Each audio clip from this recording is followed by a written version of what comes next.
Told you all last week about the book, The 5-Minute Zen Solution.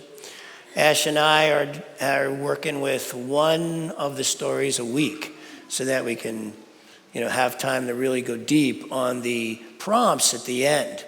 And so, this week, as I'm going down White Avenue, all of a sudden one of the billboards goes, "There's nothing more powerful than a great question." I thought, wow, that is so synchronistic, right? Because I'm sitting with this question, and I'll get to what the question is in a minute. First, I want to tell you the story. The story's about a guy who goes to a monastery because he heard how quiet it was, and he was tired of all the noise, and he wanted quiet. And so he made sure that they would give him the quietest room at the monastery. So he gets into this quiet room, and he's in there, and there's nothing more than a mat, a window, and a little cup of tea. And so he's sitting there and he's meditating, and he hears the birds and the crickets chirping, and he's getting pissed off, right? He's getting so mad at all the noise because he was told this was the quietest place. And his bones are aching because he had to walk up all these stairs to get there, and he's thinking about what he forgot to do at work and all these things. And so by the time a monk comes in and offers him another cup of tea, he's complaining about how loud it is here, that he was told he was getting the quietest place. And the monk said, "You're only hearing the noise you brought."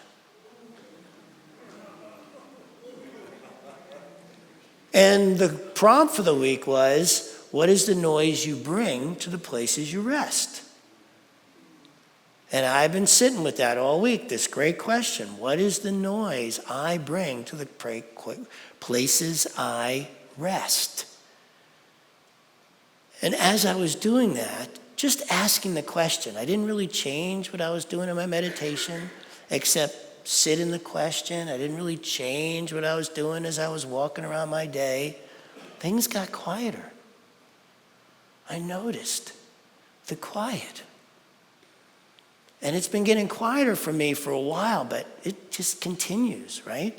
The quiet just seems to grow as I continue to practice, and I'm willing to sit in these questions instead of go, "Oh, I've worked on that already." Have you ever done that? Been given a question and go, "Oh, I've already worked on that." In fact, I remembered when I was in my 20s, I was riding in the back of a pickup truck with a couple other people, and there was this 40-year-old there, and I had an epiphany. And I was telling him how this is it. I'm now enlightened. I got it. And the 40-year-old started laughing at me. And I'm like, I took it, he's laughing at me, right? And so I'm like, "What are you laughing at?" He says, "You think you got it? Just wait." And so it's this continuing unfolding process, right? That we're dealing with. Like, you've heard this saying, it's unfolding like an artichoke or an onion, how we unfold and all this. And so I was just sitting in all that, and it was getting quieter and quieter and so beautiful. And then a miracle happened. I got a blister on my hand while I was gardening. Now you're going, miracle? How is that a miracle? And so I get this blister on my hand, and it pops, and the skin underneath it is really sensitive and hurts. My mind just went, my whole being just went pop. Of course. It's not just about unfolding to the next level. When we do that, it's raw. In fact, it can hurt. And then we could get thrown by that because we think as we grow spiritually, it's supposed to feel warm and fuzzy, right? But I've noticed that isn't always the case. Like this week, something happened when that happened, when I got this blister and when I felt the sensitivity under it, something went pop in me on this level of like, of course. I've been fighting the pain. And in fighting the pain and being afraid of the pain, moving away from the pain, I'm moving away from the next layer that's been calling me. You don't get to have joy without pain. I'm sorry. They gotta go. There's two sides of the same coin. I'd love to tell you, oh, enlightenment's this joyous state where all you're doing is going happy-go-lucky all the time, and there's rainbows and unicorns. But it doesn't. That hasn't been my experience. My experience has been that it hurts, and then feels joyous, and then it hurts, and then feels joyous, and all week long I've been bawling my eyes out. Well, since that happened, since I got this blister, we got our painting back. That I told you guys when we were in Europe, in Paris, that we'd bought a painting on at the top of this hill, and I went and had it framed, and we hung it this week. And I just started crying my eyes out, thinking about what a beautiful day it was, what a beautiful painting it was, and just how much it set our living room into a way in which I was just like, oh my God, this is perfect. It was a perfect moment. And then, of course, the dog started barking or the cat started squealing, but I had that moment, right? And that's what we get to have. And then so I'm crying my eyes out, and then I'm laughing, and I'm crying my eyes out. And, you might have, if you had seen all this, you might have I think he's ready for the insane asylum. But in fact, that's part of the unfoldment. And so if in your unfoldment you start feeling some pain, it doesn't mean you're going the wrong way. In fact, it probably means you're going the right way. If it's uncomfortable, if it feels odd, if you feel unsettled, maybe even a little lost, these are all signs that something new is arising. But if you worry about those feelings and think something's wrong, you can literally close yourself off to that newness. Miss it. I have. That's what I saw this week. I saw how I have run from pain and suffer, and not from pain, and I've run from uncomfortability, the times that I have, and how that has made me have to do that lesson again. Has anybody here felt like they've repeated the same lesson a bunch of times? Or am I the only one? That happens because you weren't willing to sit in it the first time. That happens because somehow you thought it needed fixing, instead of being willing to be in the depths of it. Because when the skin is raw, it's oversensitive and it hurts. And so that's what I've been sitting with all week. And it's been beautiful and quiet and peaceful and freeing. Once the freeingness of feeling that place where I don't have to run, get all weird about pain or uncomfortability. Now, I've been working on this a long time. This isn't like my first time realizing this, but what happened this week is it happened at a different level.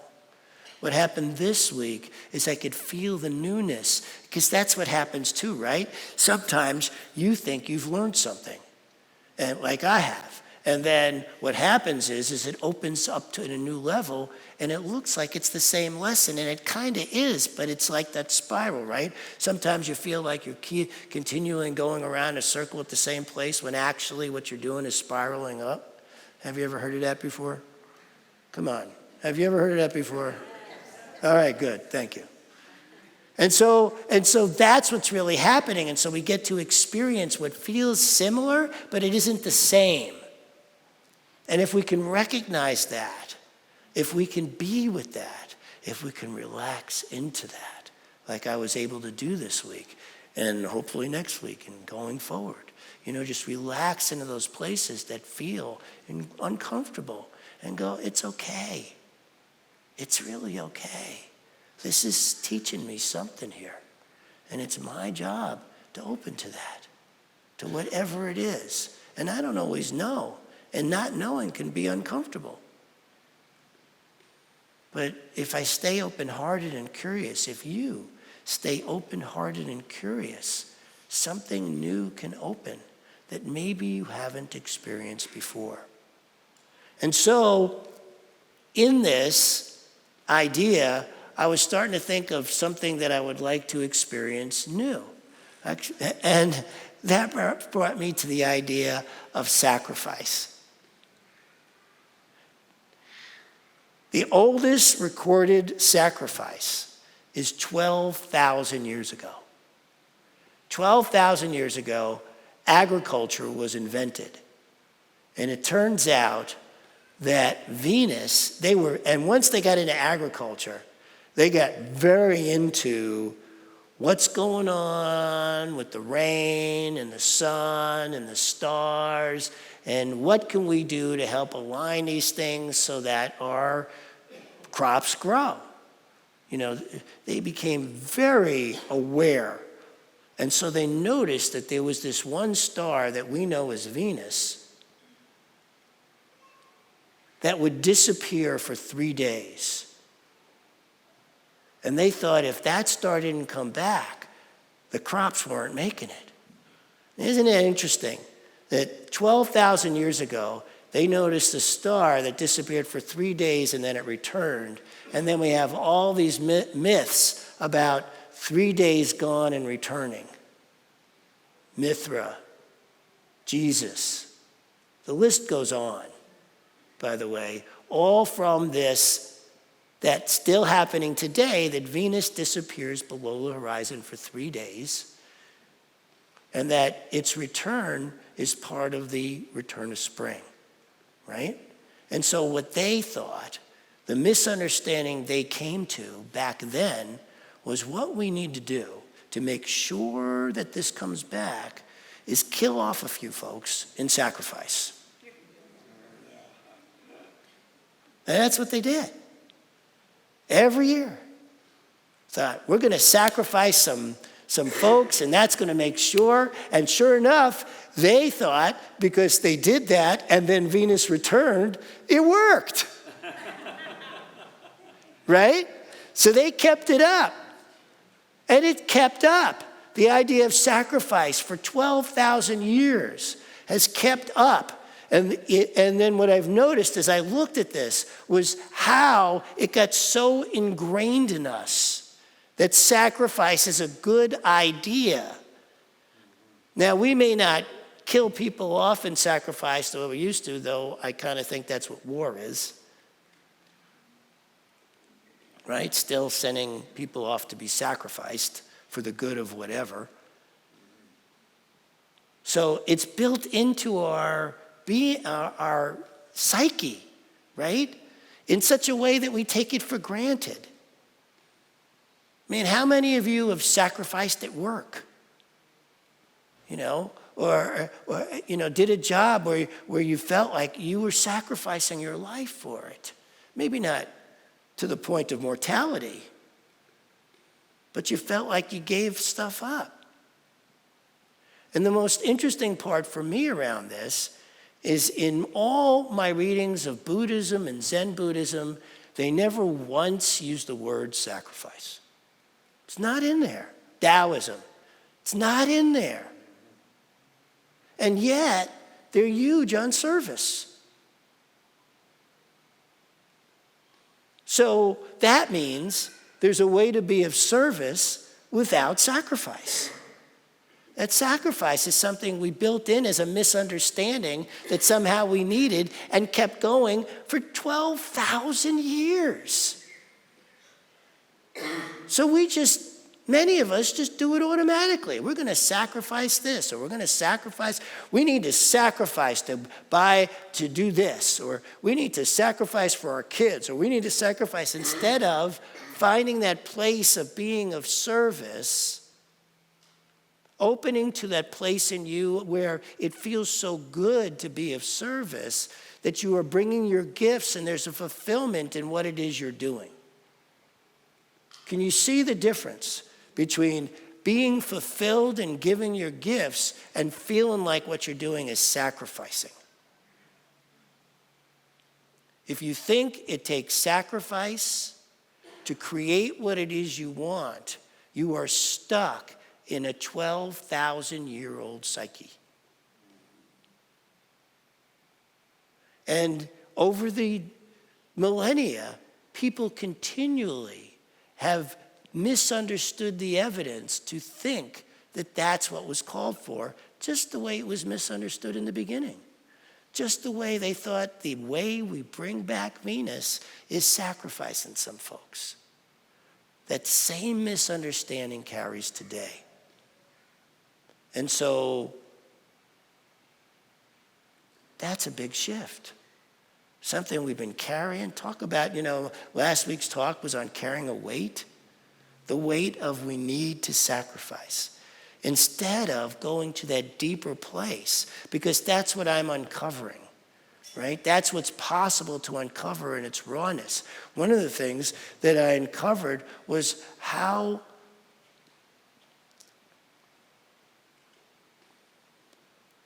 much I've been hurt by sacrifice. The pain of it, the trauma of it. That's what came up first. But I realized, and I didn't want to look at that. But because I was willing to, I could feel the sob. This is where self-love becomes so vital. Whenever you feel a trauma, whenever you feel a wound, to put the salve of self-love on it is the best healing you can have. And then from there, the deeper discovery of what is truly mine to do. And when you get there, like I have, there's no sacrifice in it at all. I feel like I am doing my best to be of service, and yet I do not experience sacrifice at all. So it's possible, right? So can you open to the idea, can you open to the possibility that you could be of service? You can bring your gifts to life and do so in a way where instead of experiencing it as sacrifice, it experiences a satisfaction of the giving of your gifts. Now, I'm not talking about if you feel like you sacrificed, somehow shifting your mindset and having, I'm not supposed to feel like this is sacrifice. I'm supposed to feel like this is good for me, right? I'm not talking about that. I'm talking about when I have been willing to dig deep enough. I discovered a way of being with you all, being in life itself, that was very different from what I had imagined. It's just different. I show up differently than I would have imagined because I have dug so deep around this idea of sacrifice. As soon as it hit me, I was like, man, I got to dig into this. And there it was. If you dig, you find it. Find, oh man, I am so wounded by giving in ways that have hurt me. Overdoing it. Are you an overdoer? If you're an overdoer, you are sacrificing your life instead of finding your true way of giving. It's deeper, and it may hurt to get to that place. It may hurt a little to look at what you've been sacrificing for and get deep enough with yourself to find a way of being with it that doesn't feel like sacrifice, but does feel satisfying in your giving. I mean, when giving feels satisfying, it is the deepest and most wonderful place. When it feels like sacrifice, you're just wounding yourself more. So I ask you to be willing to take a look, not to delve into the whys and wherefores of what you've done in the past. That's not what I'm talking about at all. But be with the wound. Be with the rawness of the next layer, because it will be raw. It's been covered, and now you're uncovering it. The air's hitting it. It will feel raw. It will hurt a little. But in the end, if you can bring your salve of self-love to it, you can experience a whole nother way of being in the world that has a level of satisfaction to it that is outrageously awesome. Thank you. I love you.